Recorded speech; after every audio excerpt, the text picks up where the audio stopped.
Be ready. 15 seconds.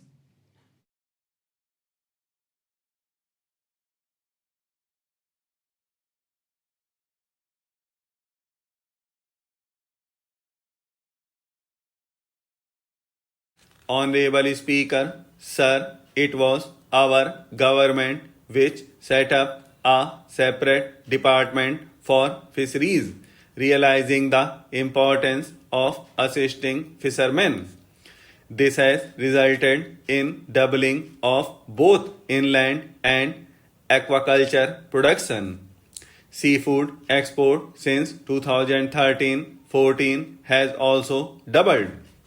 Implementation of Pradhan Mantri Matsya Sampada Yojana will be stepped up to 1. Enhance aquaculture productivity for existing 3 to 5 tons per hectare.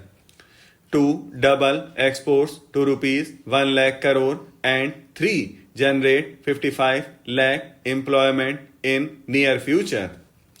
83 lakh SHGs with 9 crore women are transforming rural socio-economic landscape with empowerment and self-reliance. Their success has assisted nearly 1 crore women to become Lakpati Didi already. They are an inspiration to others. Their achievements will be recognized through honoring them. Buoyed by the success, it has been decided to enhance the target for Lakpati Didi for 2 crore to 3 crore. New age technologies and data are changing the lives of people and businesses. They are also enabling new economic opportunities and facilitating provision of high quality services at affordable prices for all, including those at bottom of the pyramid. Opportunities for India at the global level are expanding. India is showing solutions through innovation and entrepreneurship of its people. Prime Minister Sastry gave the slogan of Jai Jawan, Jai Kisan. Prime Minister Vajpayee made the Jai Jawan, Jai Kisan, Jai Vigyan. Prime Minister Modi has furthered that to Jai Jawan, Jai Kisan, Jai Vigyan and Jai Anusandhan, as innovation is the foundation of development. For our tech-savvy youth, this will be a golden era. A corpus of rupees 1 lakh crore will be established with 50-year interest-free loan. The corpus will provide long-term financing or refinancing with long tenors and low or nil interest rates. This will encourage the private sector to scale up research and innovation significantly in sunrise domains. We need to have programs that combine the powers of our youth and technology. A new scheme will be launched for strengthening deep tech technologies for defense purposes and expediting Atmanirbharta. Building on the massive tripling of the capital expenditure outlay in the past 4 years, resulting in huge multiplier impact on economic growth and empowerment creation, the outlay for the next year is being increased by 11.1% to 11,11,111 crore rupees for the country. 3 major economic railway corridor programs will be implemented. These are 1. Energy, mineral and cement corridors, 2. Port connectivity corridors, and 3. High traffic density corridors. The projects have been identified under the PM Gati Shakti for enabling multimodal connectivity. They will improve logistics efficiency and reduce cost. The resultant Decongestion of the high traffic corridors will also help in improving operations of passenger trains, resulting in safety and higher travel speed for passengers.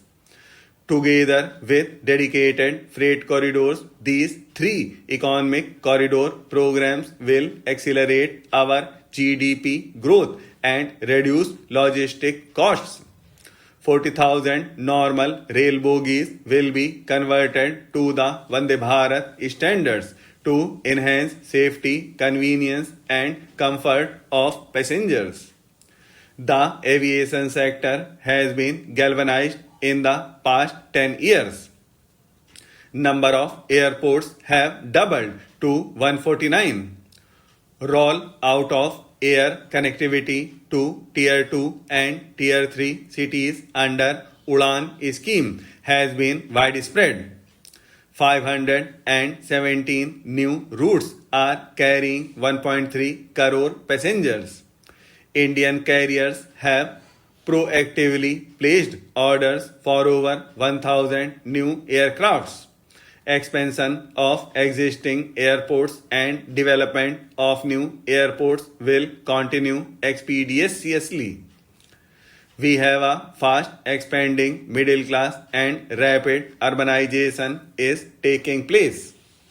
Metro Rail and Namo Bharat can be the boon for the required urban transformation. Expansion of these systems will be supported in large cities, focusing on transit-oriented development. Towards meeting our commitment for net zero by 2070, the following measures will be taken. Viability gap funding will be provided for harnessing offshore wind energy potential for initial capacity of 1 gigawatt. Coal gasification and liquefaction capacity of 100 MT will be set up by 2030. This will also help in reducing imports of natural gas, methanol, and ammonia. Phased mandatory blending of compressed biogas in compressed natural gas for transport and piped natural gas for domestic purposes will be mandated. Financial assistance will be provided for procurement of biomass aggregation machinery to support collection. Our government will expand and strengthen the e-vehicle ecosystem by supporting manufacturing and charging infrastructure. Greater adoption of e-buses for public transport networks will be encouraged through payment security mechanism. For promoting green growth, a new scheme of bio manufacturing and bio foundry will be launched.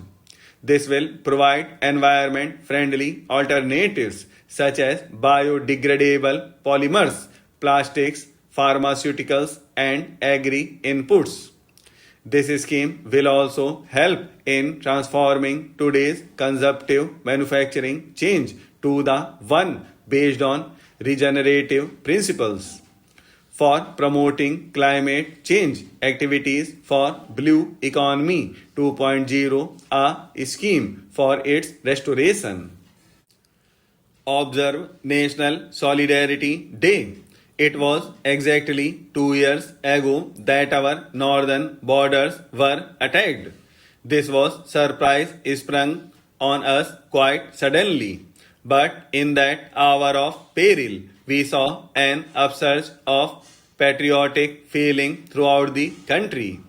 Differences of state, caste, creed, or language, which had often seemed superficially to divide us, disappeared in a moment. It was a visible demonstration of the fundamental unity of our people, which has preserved the integrity of India through the ages. The farmer in the field, the worker in the factory, and indeed people from all walks of life came forward to make their own contribution in order to defend the country's freedom. On the borders, our soldiers fought with valor and with determination. So many of them made the supreme sacrifice and gave their lives so that the country might live. The whole nation remembers them with feelings of admiration and gratitude.